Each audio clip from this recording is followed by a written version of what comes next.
Having covered a lot of non-interacting systems such as classical ideal gas, collection of spins, etc., we have also looked at interacting systems where there are pairwise interaction either between the molecules of the gas or between the spins at neighboring distances.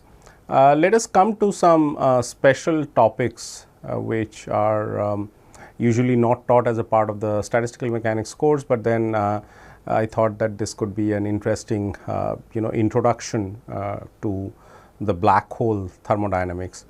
Now, this would be kept really at a beginner's level and will not try to go into any deep of this topic, because black hole is a very vast topic and very large amount of work has been done.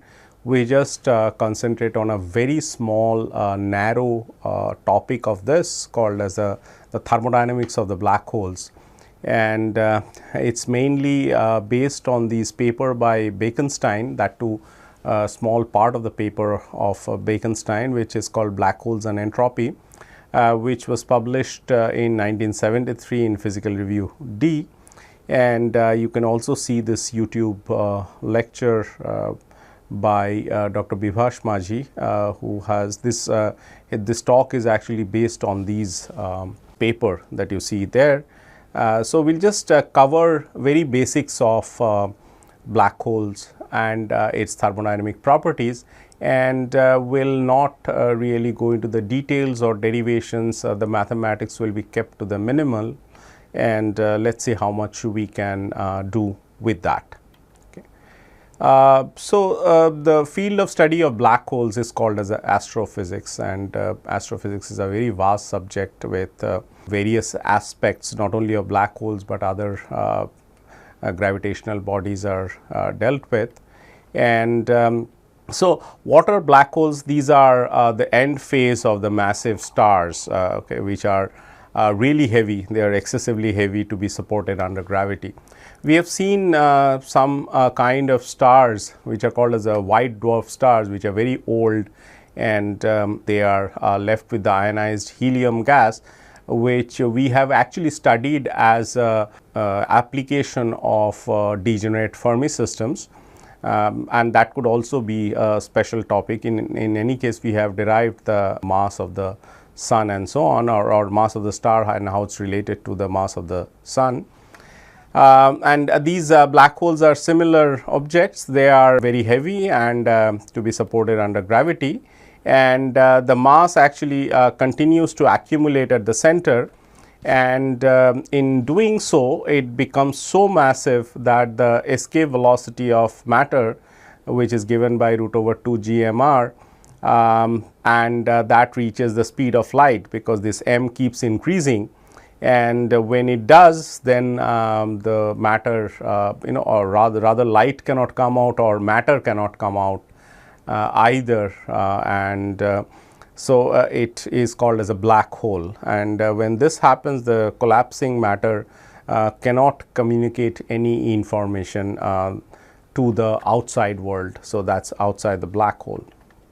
So, this is a shadow of a black hole taken by this Event Horizon Telescope. So, what happens is that if you have a black hole like this, and the light actually, because it is so massive that the light actually bends around it, and then camera is kept in this position and you image it, and this is how the image of the black hole looks like. So, the radius and the mass of the black holes, they obey this relation, r equal to g into 2m by c square. G is a gravitational constant which has a value. Let me just write down the value.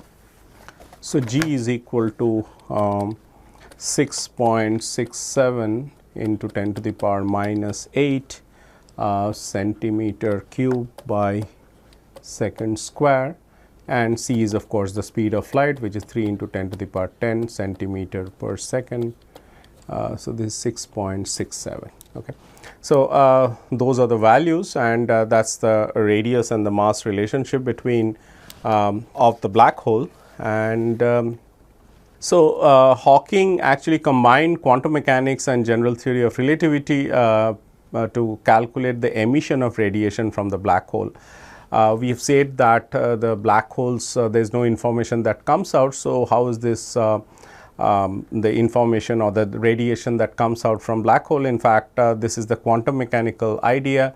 It's based on basically the tunneling that you know that a particle, even if it sees a barrier which is more than the energy of the particle, it can still tunnel as a wave. And so, having said that, nothing comes can come out of the black hole. So, the Hawking radiation is really the quantum mechanical, the tunneling phenomena occurring at the surface of the black hole.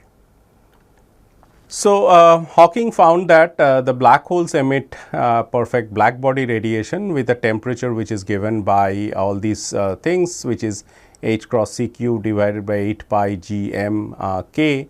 And of course, this the energy momentum or the energy and mass relationship is given by E equal to mc square. So, you see that T is really proportional to the 1 over E in this particular case.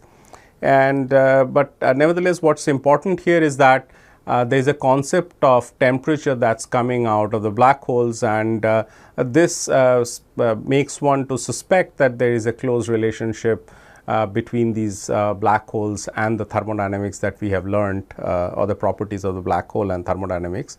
That is, there are entropy, specific heat, and so on and so forth. And the temperature of the black holes is about 20 nanokelvin, and the temperature actually of free space is 2.73 Kelvin. So, you see this is like nearly 10 to the power 9 times larger. So, the surroundings have really large temperature, which are several billion times larger. And nevertheless, because of this property that it has a temperature, it behaves like a thermodynamic body and should obey the laws of thermodynamics. In fact, it obeys all 4 laws of thermodynamics. Will not go into details on that and will only concentrate on second law towards the end. And but of course, the energy conservation, which is the first law, and this 0th law is the definition of temperature, and even the third law is that it sort of it takes infinite steps to actually go to absolute zero, that all those things are obeyed as well. So, we were saying that they obey black body radiation like formula. So, this Hawking radiation is actually thermal, that is what it means. And what we have learned in elementary quantum mechanics is this called as a Planck's distribution, or rather this is a black body radiation. So, it is a intensity or the power density that is plotted on the y axis versus the wavelength in nanometer is plotted in the x axis. And as one sees that at at large temperatures you have these things to peak, the plots to peak in some visible region, and as you decrease temperature, the plot becomes flatter and flatter.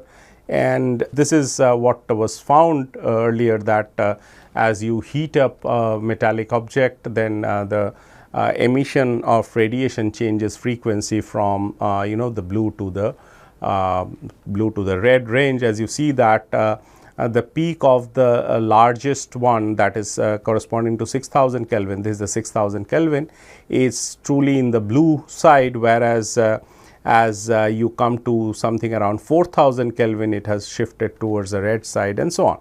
So, this is the Planck's radiation law. This is very familiar to everyone who started studying quantum physics, or this how this thing was resolved was that there was Wien's law and there is Rayleigh-Jean's law. Both could not predict this upturn of this radiation intensity, and Planck came and fixed it. And later on, it is found that the photons actually obey the Bose-Einstein condensation, which is what we have studied in details.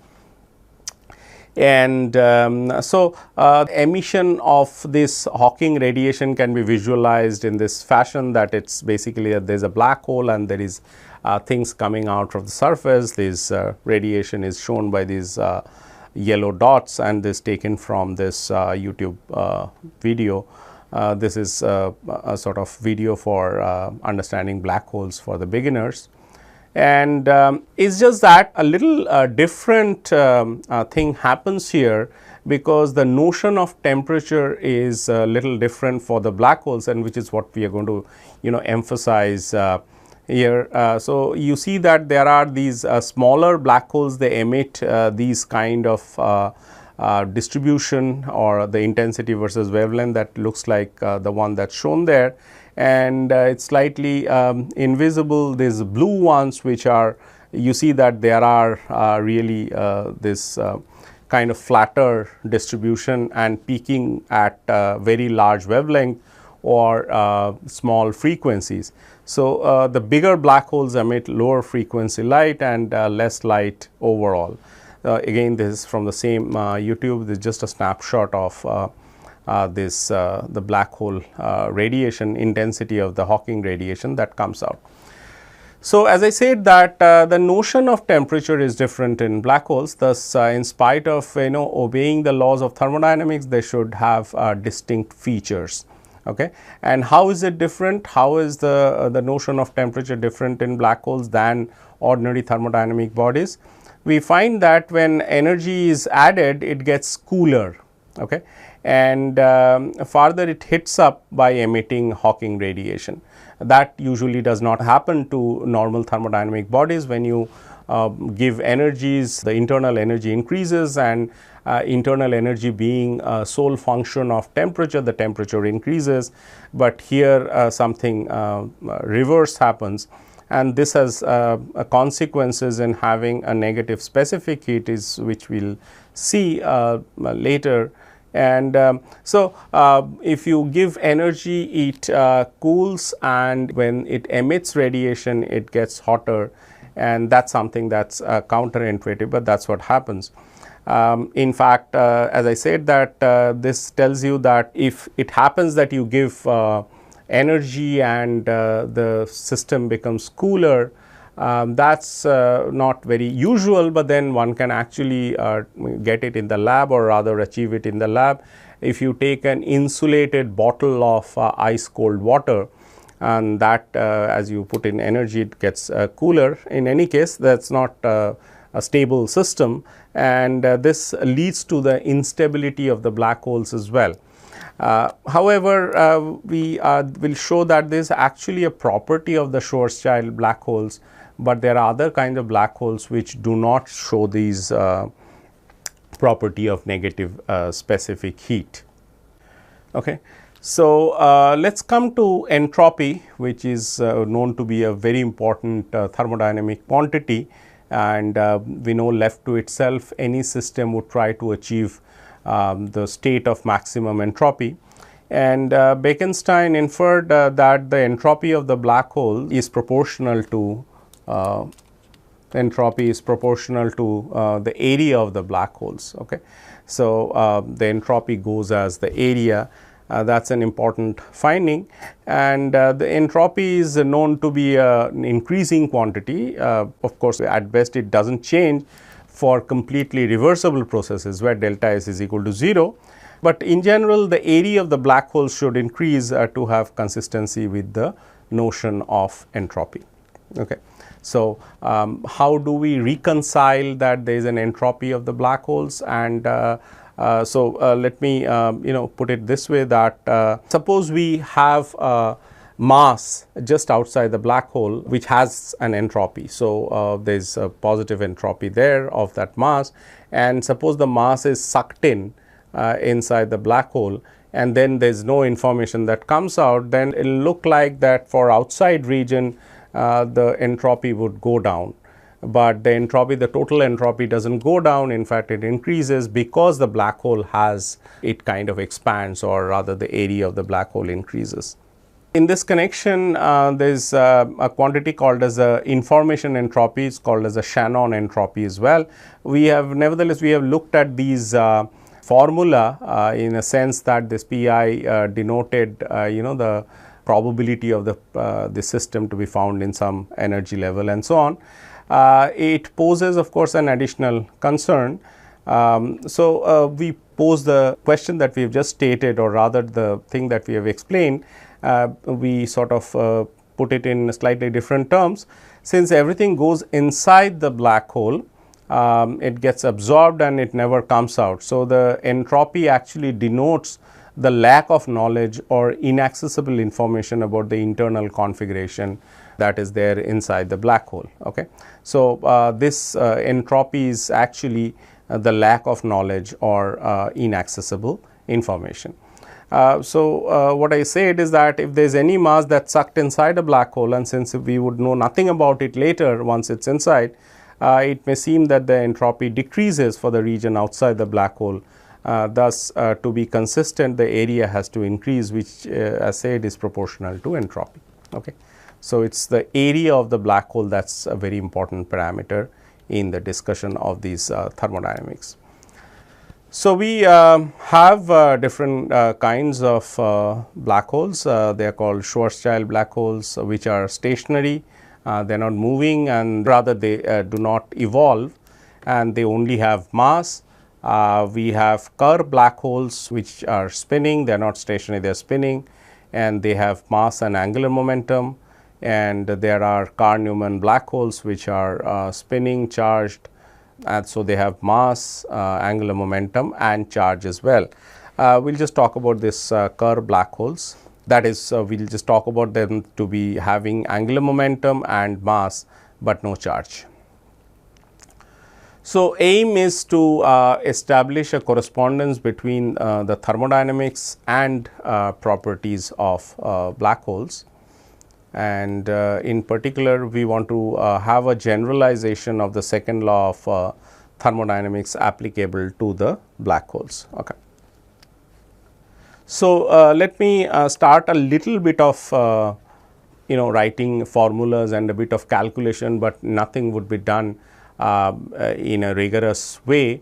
It will all be told that this is really the thing happens, and we just want the combination of the first and second law, and to show that how that gets generalized, or what are the corresponding quantities that we are aware of in usual thermodynamics, either say for a gas or for another for a system of particles, and how that gets generalized to this black bodies.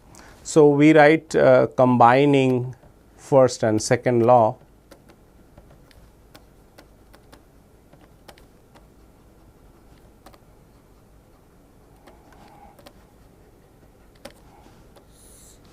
of thermodynamics.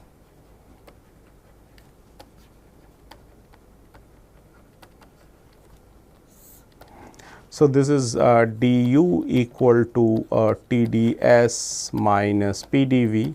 This is all well known, and we have to have a correspondence, and as we have said a number of times, to establish the correspondence, the area of the black hole would play an important role.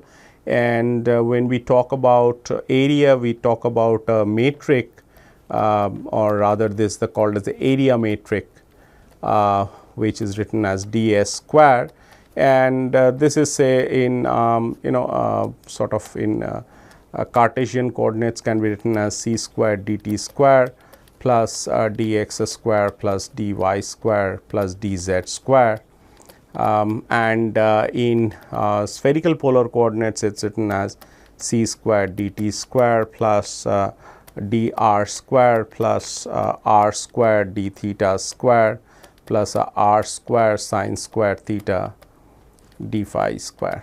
Okay. So, that is the area metric. In the curved coordinate system,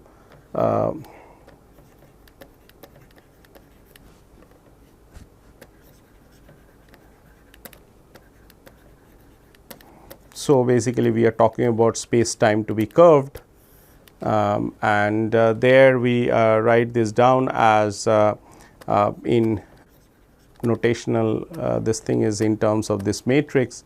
So, it is like a dx mu and dx nu, and this can be expanded or written a little more clearly as GTT dt square, that is the time part, and then there is a 2 GT phi dt d phi, that is the cross term, and then there are these GRR dr square and plus r square and the angular d omega square.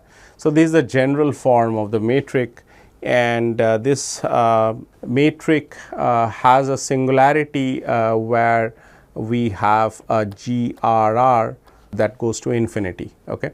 So, the singularity is defined by this GRR going to infinity, and if you actually look at it, this also has a singularity at r equal to 0, this one in the flat space time. So, this is a singularity, and this singularity actually defines a horizon.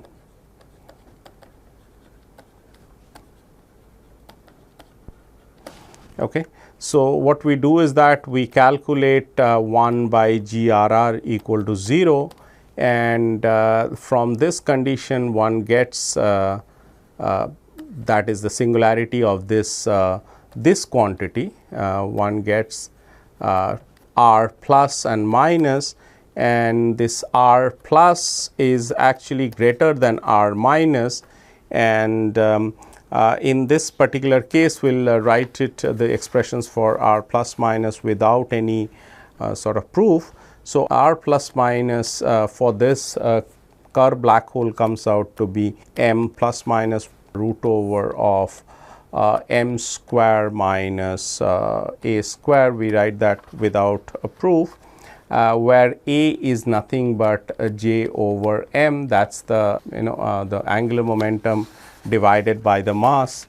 And if you want a little more relation, that is the irreducible mass of this black hole, that this black hole is given by, the mass is given by a by 16 whole to the power half, and when you actually calculate the so in fact a family of black holes if you want to consider, then you have to have the energy of the black hole which is equal to sum over a over 16. So, there is a pi there which I forgot, there is 16 pi and whole to the power half, and so that is equal to really sum over this and m square whole to the power half, and not simply sum over m. Okay.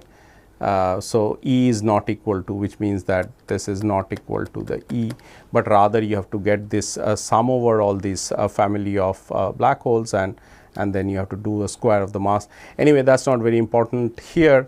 What is important is that we get the horizon radius which is given by this r plus minus. In fact, the horizon radius is given by r plus, because r minus stays outside.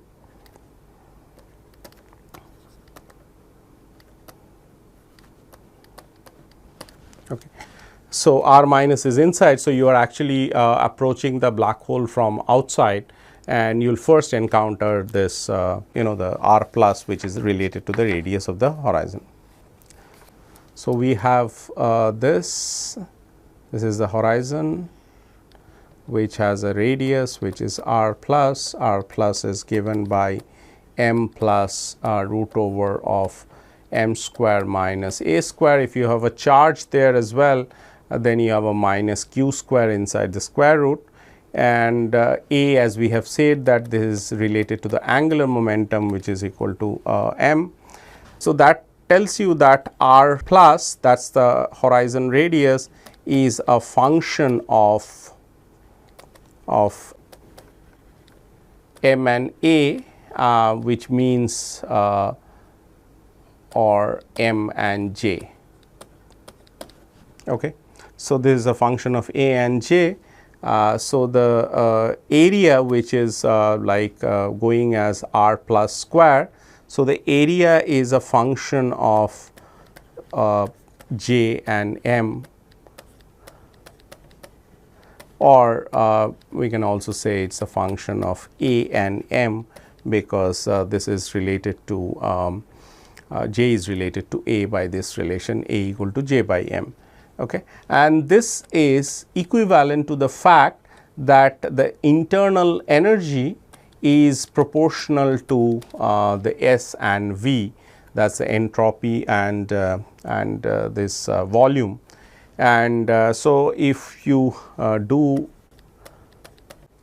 a differential of the area, so this becomes a function of dm plus it becomes a function of dA, and these coefficients need to be fixed.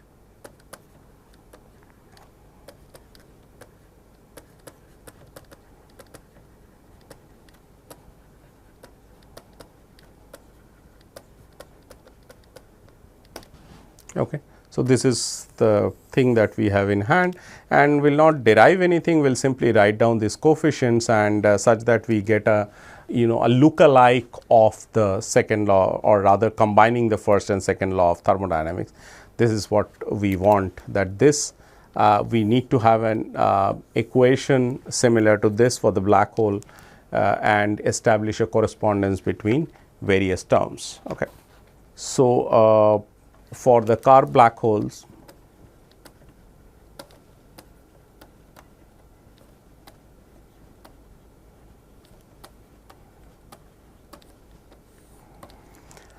so we have this dm, we just take m on the other side and write it as some theta and some d alpha, where alpha is simply a over 4 pi. Okay. So, we just write a to alpha equal to a over 4 pi, where it is almost the area excepting that is divided by 4 pi, and some omega dj. So, this is like the du, the internal energy, and this is like the TDS. We have said that this entropy is proportional to the area, and so it is proportional to alpha, and this looks like a minus PDV. So, what we have is that this quantity is in terms of the black hole parameters is r plus minus r minus by 4 alpha, and omega is equal to a over alpha. Okay. And so, this is basically the thing that we are looking for, rather the generalization of this law, du equal to TdS minus PDV, and these are various terms that. So, mass is like energy with, of course, there is a c square, that is c equal to 1 is taken, and this is a TdS. So, this d alpha is proportional to ds, and this theta is proportional to t. It is not equal to t, but there are some factors of s that are there embedded here. We do not want to go into details on those correspondence, but just want to show that this relation is similar to the relation that we have discussed several times while we talked about thermodynamics, with these theta equal to r plus minus r minus, which are the two radii that come out because of these the GRR to be a divergent quantity. So, that happens at the horizon or the surface of the horizon, and this happens because everything is allowed to go inside the black hole, but nothing is allowed to come out. So, that causes a singularity and so on. So, if you are really talking about a Schwarzschild black hole, we have shown this earlier as well, that T is proportional to 1 over m, and this is called as a Hawking temperature. We have written that earlier as T of H. If you go here, so this expression that you see, it's T is going as 1 over m, and that means it goes as 1 over the energy. So, it goes as 1 over energy. So, that means the dE dt that is negative. So, that tells that for this Schwarzschild black holes, where it only depends on the mass and the temperature only depends on the mass, and that makes the specific heat to be negative and makes this black hole to be unstable. But of course, with the spinning degree of freedom, that is J, and with charge that does not happen. We do not go into the details, but keep it only at the beginners level in order for you to understand that there is a term which is or rather this equation of combining the first and second law has an analog in the in case of the black body, where various parameters that something which is related to temperature is given by this r plus minus r minus divided by 4 alpha. Alpha is again proportional to A, and so on, and then this omega that you see here, which is similar to or analogous to minus of P, and that is nothing but the J over A or this angular momentum divided by the area, and so on and so forth. Okay. So, we stop with this introduction, very introductory, very rudimentary. We do not go into details, we do not derive anything, but we plan to do it this way because this is really for the beginners. Let me now summarize of all the topics that are covered throughout the course of statistical physics of interacting and non-interacting, or rather non-interacting and interacting systems, because we have started with the non-interacting systems. So, we have talked about the introductory part and how statistical mechanics really plays an important role in understanding of thermodynamics. Thermodynamics suffers from the fact that it has very few observables and it only gives you a macroscopic description of the system in terms of pressure, volume and temperature. And after that, we have talked about ensembles and how these picture of replicating the system to very large number of systems, with them being able to exchange energy, come to an equilibrium, or exchange both energy and number of particles to come to an equilibrium, namely the canonical and the grand canonical ensembles, how that shaped up our understanding of systems, and that allows us to do a statistical analysis of our systems. It is very important to understand that the statistical analysis can only be done when one has very large number of systems, and it is not one or two class size that we are talking about. We are talking about a large class size such that an average, a mean, a variance, etc., they can be defined. Okay. We have done applications of the ensemble theory, calculated the partition function of the classical ideal gas, paramagnetic system, then system of harmonic oscillators, which actually talks about or rather models solid, where the ions or the atoms are connected by springs and they vibrate such as they do in coupled oscillators and so on. We have gone into quantum statistics and have learned a general way of handling things. We have talked about Gibbs paradox and how Gibbs paradox was actually an unknown thing in classical StatMech, and how that got completely rectified. The paradox is removed as you take into account the indistinguishability of particles, which is the main message of quantum statistics. As an example, we have talked about ideal Bose gas, and we have talked about the applications of the non-interacting Bose gas. There we have mainly we have done the this Bose-Einstein condensation. We have also done say for example this Planck's radiation formula, black body radiation, and so on and so forth. We have talked about ideal Fermi gases, properties of highly degenerate Fermi systems, and have learned how to handle metals, different properties of metals, what's the notion of Fermi temperature, what's the notion of Fermi wave vector, and so on, chemical potential, and how all these things are defined and how they sort of how such systems are handled where there is a Pauli's exclusion principle and indistinguishability, they are taken into account in various situations. The special topics is actually talked about now, where we have talked about the black hole thermodynamics a little bit in very short.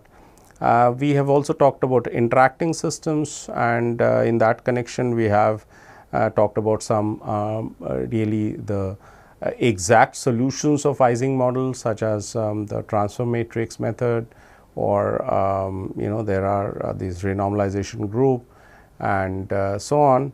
And we have also done this more than one dimension, that's 2 and 3 dimension Ising model by using these mean field theory. And in general we have talked about phase transitions, and as a part of this course we have also learned how to apply 2 methods which are very important in the context of interacting systems, because in interacting systems one cannot write down the partition function in a closed form always, as it is done for the non-interacting systems. So, there are new methods and techniques that need to be discussed, and in this connection we have done, apart from these 1D Ising model techniques, we have also done Bethe ansatz for this. We have specialized it for the spin systems, but it's actually in general it's sort of applicable to other systems as well. And also we have talked about the linked cluster expansion, which is really the high temperature series expansion, and have calculated at least at some order what's the correction to the classical ideal gas. So, this is a complete sort of set of lectures for any undergraduate course, even at the master's level, for the statistical mechanics, and there will be a number of tutorials or the assignments that you have to do, and there are various concepts that are involved which you need to learn. As I said, there are a number of books that are important, and the most important one is this Pathria, the Statistical Mechanics by Pathria, but there are other books which have been mentioned earlier, and this is a book by Macquarie and other books which all, I mean, you can refer to that. In fact, a large number of things are done in the same line as Pathria. I have tried to fill in more details and more conceptual notions, and also there will be exercises or assignment problems so that one knows how to apply these concepts and ideas to real problems. We will stop here. Thank you very much.